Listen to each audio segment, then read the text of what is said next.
2 years ago, we set out on a journey to change the way that Washington works. We sought a government that served not the interests of the powerful lobbyists or the wealthiest few, but the middle-class Americans I met every day in every community along the campaign trail. Responsible men and women who are working harder than ever, worrying about their jobs, and struggling to raise their families. In so many town halls and backyards, they spoke of their hopes for a government that finally confronts the challenges that their families face every day. A government that treats their tax dollars as responsibly as they treat their own hard-earned paychecks. That's the change I promised as candidate for president. It is the change the American people voted for in November. And it is the change represented by the budget I sent to Congress this week. During the campaign, I promised a fair and balanced tax code that would cut taxes for 95% of working Americans, roll back the tax breaks for those making over $250,000 a year, and end the tax breaks for corporations that ship our jobs overseas. This budget does that. I promised an economy run on clean, renewable energy that will create new American jobs, new American industries, and free us from the dangerous grip of foreign oil.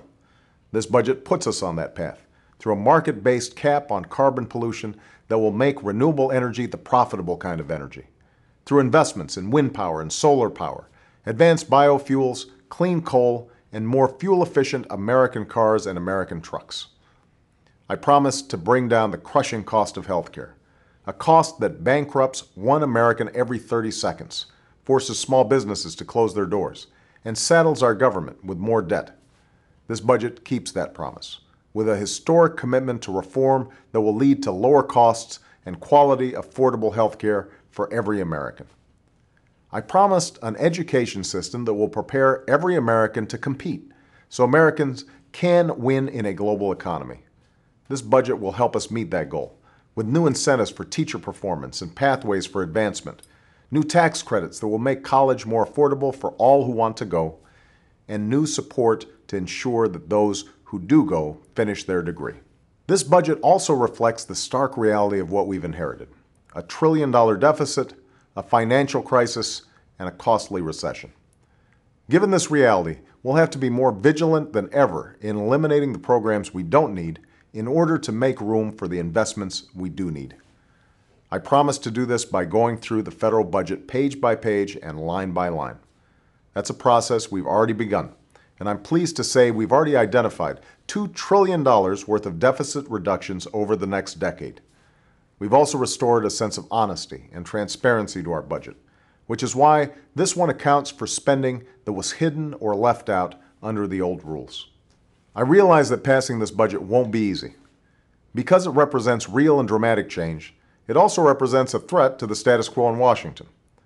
I know that the insurance industry won't like the idea that they'll have to bid competitively to continue offering Medicare coverage, but that's how we'll help preserve and protect Medicare and lower healthcare costs for American families. I know that banks and big student lenders won't like the idea that we're ending their huge taxpayer subsidies, but that's how we'll save taxpayers nearly $50 billion and make college more affordable.